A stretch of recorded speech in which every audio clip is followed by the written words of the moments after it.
Good morning बच्चों। बेटा last video में आपने 3 तरह के कॉमनली यूज्ड फोर्सेस डिस्कस किए थे। सबसे पहले आपने बात की थी वेट की, उसके बाद आपने बात की थी नॉर्मल रिएक्शन की, जो दो बॉडी के कॉन्टेक्ट सरफेस के परपेंडिकुलरली एक्ट करता है, ठीक है। फिर उसके बाद आपने बात की थी टेंशन की।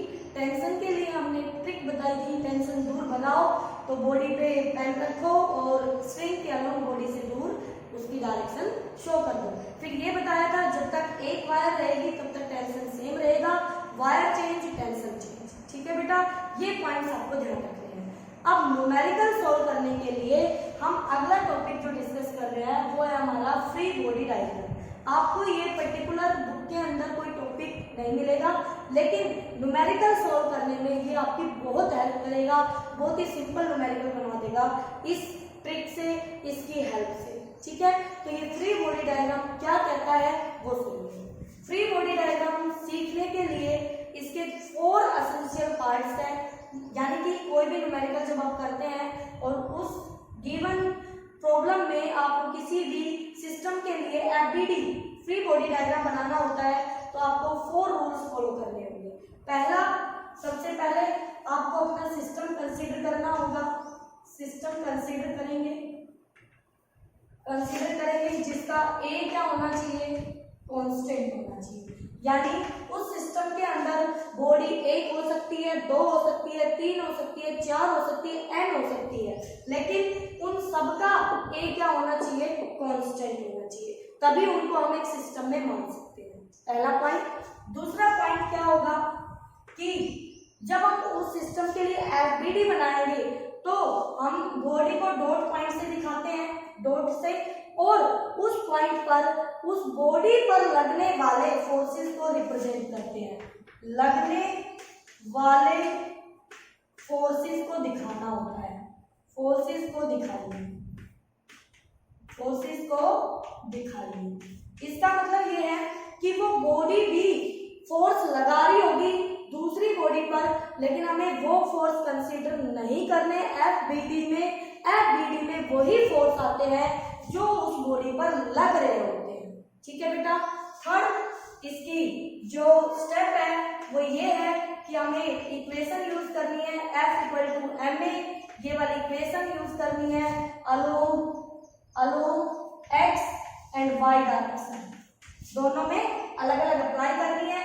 यानी कि आपके पास fx होगा max एंड fy होगा may। बोलो बेटा, कंपोनेंट फॉर्म पढ़ी थी ना, तो ये तो उसका बेनिफिट है, ठीक है। फोर्थ पॉइंट कहता है solve these equations, solve these equations.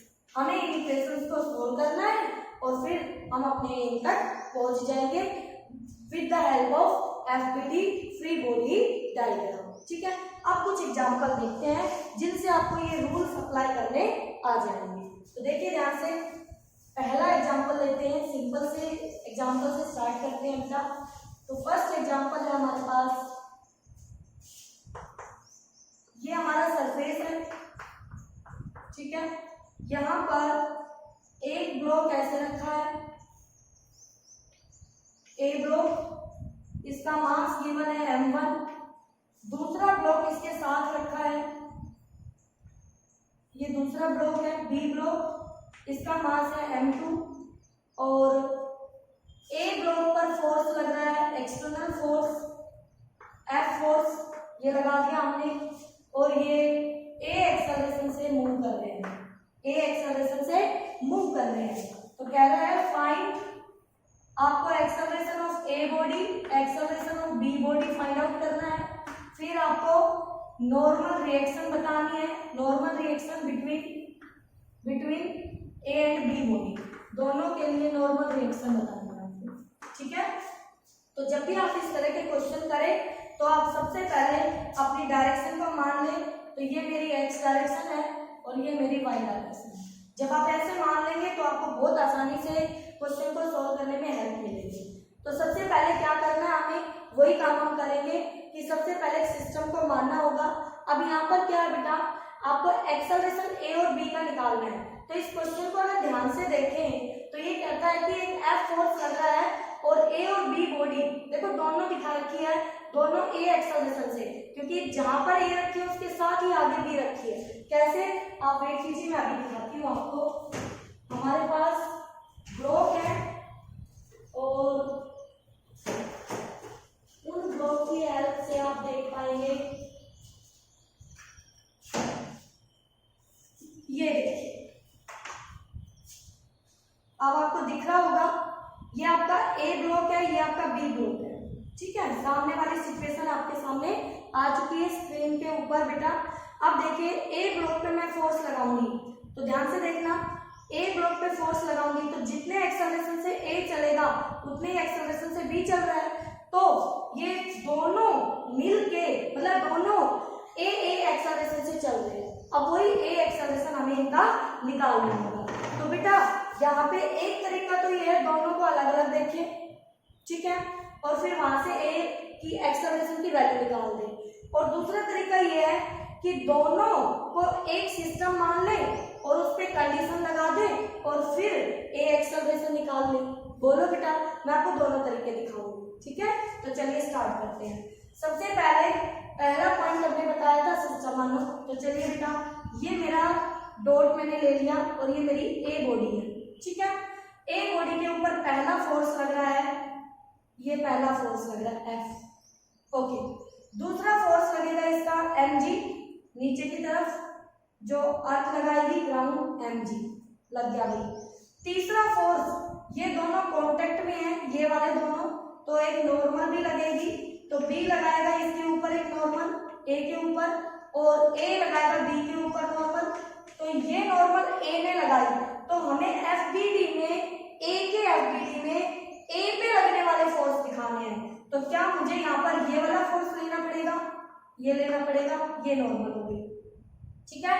एक और रह जाता है, ये वाला सरफेस भी कांटेक्ट में है, जो इस सरफेस से कांटेक्ट में है, तो एक नॉर्मल यहाँ पर आ जाएगी आपके पास, तो इस नॉर्मल में एक आपके पास सरफेस पे लगेगी, जो A लगाएगा वो हमें नहीं चाहिए, तो एक जो नॉर्मल लगेगी वो सरफेस की वजह से लगेगी, इसको हम N1 कह देंगे, इसको हम N1 कह देंगे बेटा। तो क्या मेरे पास ये N1 ऐसे आएगा, मैंने सारे फोर्स जो भी दिखाए हैं वो A पे लगने वाले फोर्स दिखाए, ठीक है बेटा। अब देखिए ये बॉडी जा किधर रही है, ये इधर जा रही है, कैसे जा रही है, A एक्सेलरेशन से जा रही है, इसका मतलब y में इसका कोई मोशन नहीं है, तो देखिए इन y डायरेक्शन, तो y डायरेक्शन में कहीं नहीं जा रही है, रेस्ट में है, तो इसका मतलब y के जो फोर्सेज है वो एक दूसरे को बैलेंस कर रहे हैं। y में बॉडी रेस्ट में है, y डायरेक्शन में मूव नहीं कर रही है, तो बॉडी के y डायरेक्शन के फोर्स एक दूसरे को बैलेंस कर रहे हैं। तो मुझे N1 रिएक्शन की वैल्यू मिल चुकी है mg के बराबर, बोलो बेटा, निकाल सकते हो, ठीक है। उसके बाद यहाँ पर x डायरेक्शन में जा रही है बॉडी इस तरफ, तो इस डायरेक्शन में फोर्स है F और इसके अपोजिट में N। अब F बड़ा होगा तो इधर चलेगी, N बड़ा होगा तो इधर चलेगी, चल किधर रही है, इस तरफ, तो बड़ा कौन हुआ, F, तो F बड़ा हुआ, तो इन x डायरेक्शन में हम इक्वेशन ऑफ मोशन अप्लाई कर रहे हैं, तो x डायरेक्शन में F बड़ा है, तो बड़े में से छोटा घटा दो, ये नेट फोर्स होगा, बराबर होगा, फोर्स हमेशा मास के इक्वल होता है, तो m बॉडी का मास कितना है m1, यहाँ भी बच्चों m1 लिखोगे आप, m1g, ठीक है। तो m1 एक्सेलरेशन कितना उसका a, तो ये a एक्सेलरेशन, ठीक है बेटा। तो यहाँ देखिए जो ये नॉर्मल है, ये नॉर्मल इस नॉर्मल के बराबर नहीं है, दोनों अलग अलग कर दिया, तो अभी ये इक्वेशन स्टार लगा के छोड़ दीजिए, क्योंकि नॉर्मल की वैल्यू हमें नहीं पता चलेगी तब इसमें पुट करके हम निकाल लेंगे। चलते हैं आप दूसरी बॉडी पे फोकस करने, ये आ गई हमारी बी बॉडी, ठीक है। आ जाओ बी बॉडी पर। बी बॉडी के ऊपर F जो है वो सिर्फ A पे लग रहा है, ठीक है। तो B को कौन चला रहा है, B को कौन चला रहा है भाई, B को ये चला रहा है N, क्यों, A इसके ऊपर N नॉर्मल रिएक्शन रिएक्शन लगा रहा है। तो बताइए बी बॉडी के ऊपर क्या ये एक फोर्स लग गया? बोलो बेटा, ठीक है। इसका mg तो होगा, धरती माँ तो छोड़ने वाली है नहीं, m2g। अब दूसरा सरफेस ये वाला आ गया, इसका भी तो नॉर्मल आएगा इस बॉडी पे, तो वो नॉर्मल हम किससे दिखा देंगे? उस नॉर्मल को हम n2 से दिखा देते हैं, कोई दिक्कत नहीं है। ये नॉर्मल हमने n2 से दिखा दिया। अब बी बॉडी के हमने सारे फोर्स यहाँ दिखा दिए। क्लियर है सभी को? अब देखिए इसके लिए y में तो मोशन है नहीं, x में चल रही है a एक्सेलरेशन से, तो पहले हम y को सॉल्व कर लें। इन y डायरेक्शन बॉडी कहीं नहीं जा रही, इसका मतलब n2 जो है वो बराबर है m2g के। बोलो बेटा, तो n1 मिल चुका है, n2 मिल चुका है, ओके। अब चलते हैं आगे की तरफ, ठीक है। तो ये वाला इकलौता फोर्स है जो इस बॉडी में a एक्सेलरेशन दे रहा है, तो देयरफॉर इन x डायरेक्शन क्या कह सकते हैं हम? n जो है बराबर होगा, यानी यही फोर्स मास के इक्वल होगा, तो m2 इंटू में a। बोलो बेटा, m2 इंटू में a। तो मुझे n की वैल्यू मिल चुकी है यहाँ से। क्या मैं इस n की वैल्यू उठा के यहाँ रख दूं? तो यहाँ पुट कर दीजिए। देयरफॉर f माइनस इसमें रखो m2a इक्वल टू m1a, तो f equal to m1 plus m2। a common कर दिया बेटा, मैं इसको उठा के इधर ले आई तो ये प्लस का हो गया और a कॉमन कर दिया, तो देयरफॉर a इक्वल टू आ गया f upon m1 plus m2, और ये बॉडी का एक्सेलरेशन होगा। तो दोनों में यही एक्सेलरेशन आएगा जो आपके पास अभी आया है, ठीक है। फिर मैं आपको ये कह रही थी कि बेटा एक छोटा सा सिंपल सा तरीका ये है कि जितनी भी बॉडीज सेम एक्सेलरेशन से चल रही हो उनको आप एक सिस्टम कंसीडर करो, ठीक है। तो एक सिस्टम कंसीडर करने का मतलब ये हमने एक सिस्टम कंसीडर कर लिया। अब देखिए एक्सटर्नल फोर्सेस कौन कौन से हैं जो बाहर से, इंटरनल फोर्सेस नेट फोर्स में कंट्रीब्यूशन नहीं करेंगे, वो इसको मोशन में नहीं लाएंगे। बाहर से जो फोर्स लगे, अप्लाइड फोर्स F, mg कभी इंटरनल नहीं होता है, वो अर्थ को ही एक सिस्टम में मान लेते हैं। बात दूसरी है, तो अर्थ बाहर से, अर्थ तो यहाँ कहीं होगी ना नीचे, तो अर्थ तो बाहर से फोर्स लगा लिया, एक्सटर्नल है, लेकिन वो वर्टिकल डायरेक्शन में फोर्स लगाएगी, y में लगाएगी, और y में तो मोशन है ही नहीं, तो मोशन किस में है? x में है। तो देखो क्या मैं इस पूरे सिस्टम के लिए, ये पूरा सिस्टम मैंने माना, इस पे ये फोर्स दिखाया F, इसका mg दिखाया, m1 प्लस m2 मिलके नीचे इनका वेट एक्ट करेगा, इन दोनों का मिलके ऊपर नॉर्मल आ जाएगा, एक n नॉर्मल, इनकी इकट्ठी जो नॉर्मल होगी बेटा, ठीक है। या फिर इसको आप ऐसे लिख लो n1 प्लस n2, तो मिलके आ जाएगा, ओके। अब इस डायरेक्शन में मोशन है नहीं है, तो यही फोर्स उसको a एक्सेलरेशन प्रोवाइड कर रहा है, तो a एक्सेलरेशन प्रोवाइड कर रहा है, तो F equal to mass into में एक्सेलरेशन, बॉडी का मास m1 प्लस m2, और एक्सेलरेशन आ जाता है F अपॉन में m1 प्लस m2। बोलो बच्चों, क्लियर है बेटा? तो यहाँ से देखो एक स्टेप में आपका निकल गया, और यहाँ बिल्कुल आराम से समझाया मैंने आपको FBD कैसे सॉल्व करना है। तो ये आपके पास FBD, इस तरह से आप कोई भी क्वेश्चन सोल्व कर सकते हैं, ठीक है। एक एग्जांपल और देखेंगे, फिर नेक्स्ट वीडियो में नेक्स्ट टॉपिक डिस्कस करेंगे, और मैं फिर आपको प्रैक्टिस के लिए क्वेश्चन दूंगी, तो उससे आप अपनी प्रैक्टिस करेंगे, ठीक है बेटा। तो देखिए एक एग्जांपल और देखिए, आपका पक्का हो जाएगा। करना क्या है, इसमें बिल्कुल आसान सा तरीका है, आपको इक्वेशन ऑफ मोशन के लिए F इक्वल टू मान लगाना है, जिस डायरेक्शन में मोशन हो रहा हो उसी डायरेक्शन में आपको अप्लाई कर देना है, ठीक है। तो यहाँ से हम देख लेते हैं एक एग्जांपल, ये बता, ये एक ब्लॉक रखा है, ठीक है, और इस ब्लॉक पर यहां से एक फोर्स लगा दिया, और फोर्स लगा दिया है 37 डिग्री पर, ठीक है।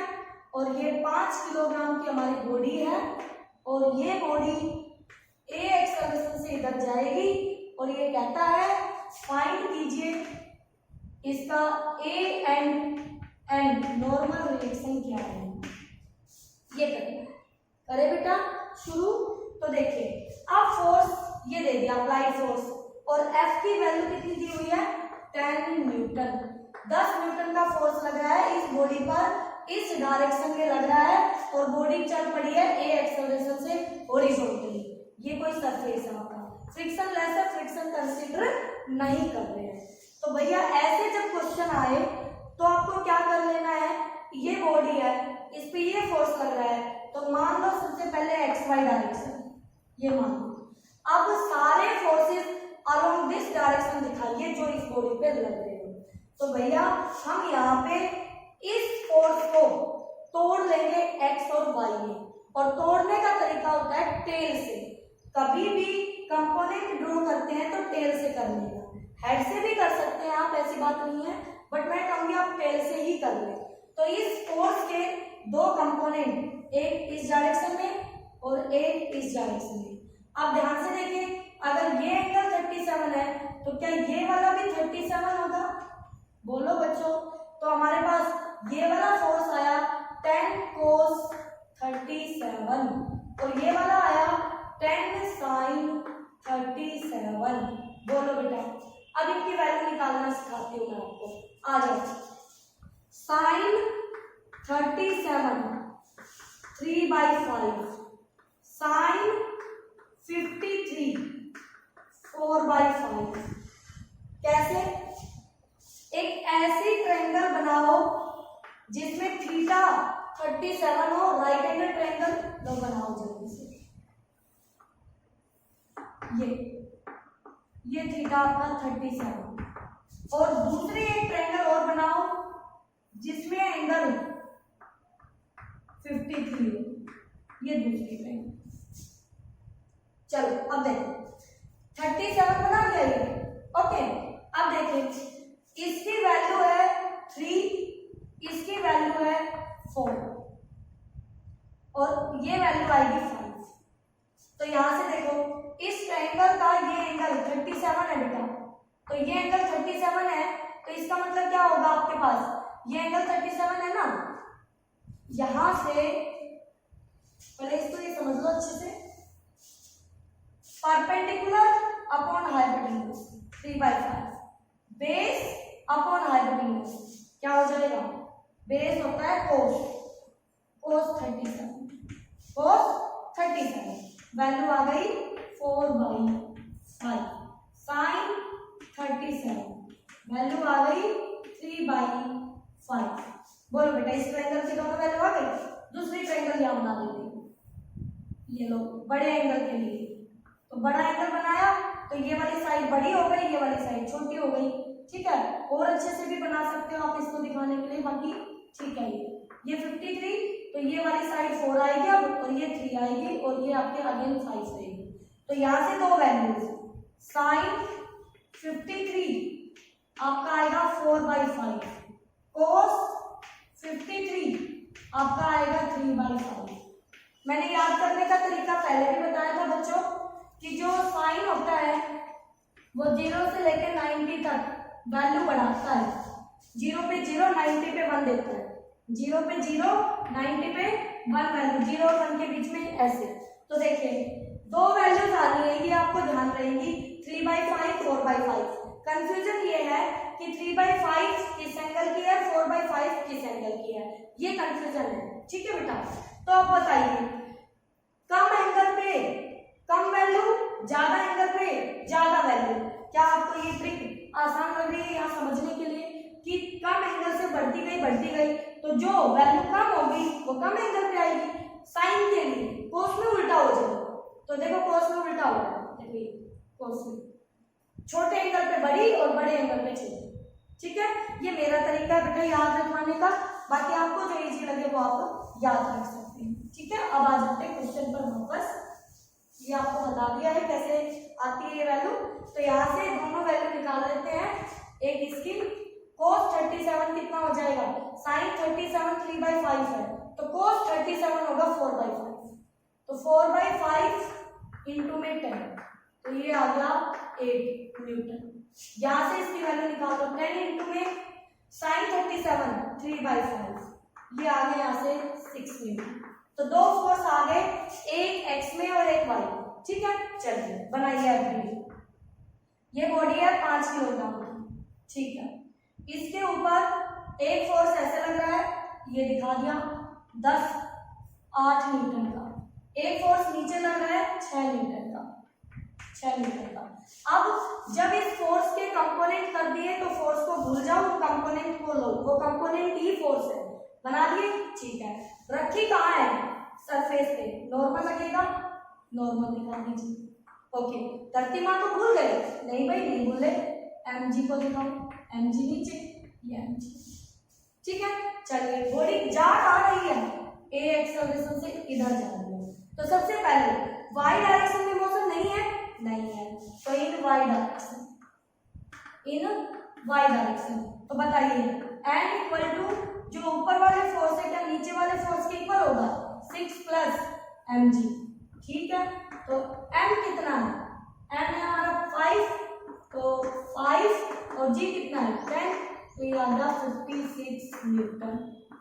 नॉर्मल रिएक्शन 56 न्यूटन आपकी आ गई है। अब बात कर लीजिए इन x डायरेक्शन। चलिए बच्चों, x डायरेक्शन में देखिए 8 न्यूटन का फोर्स अकेला है x में, तो 8 इक्वल टू माँ, तो 8 माँ कितना है? 5, मतलब m कितना है? 5, तो यहाँ से a इक्वल टू 8/5 मीटर पर सेकेंड स्क्वायर। बोलो बेटा, आपको बहुत ही आसान लगा होगा मेथड FBD बना के क्वेश्चन सोल्व करने का। ठीक है, और जो मैं आपको आपके लिए दूंगी टास्क वो विद सॉल्यूशन मिलेंगे, बट पहले आप खुद ट्राई करना, फिर बाद में नहीं होते हैं मुझसे पूछिए, सॉल्यूशन देखने की कोशिश ना करें। वो सिर्फ इसलिए कि आपके नोट्स प्रॉपर बनते रहे, आप जगह जगह गैप ना छोड़े, इसलिए मैं आपको सॉल्यूशन साथ के साथ दे देती हूँ। ठीक है बेटा, चलिए तो नेक्स्ट टॉपिक जो है वो हम अपने नेक्स्ट टाइम डिस्कस करेंगे, यानी नेक्स्ट वीडियो में। ओके बच्चों।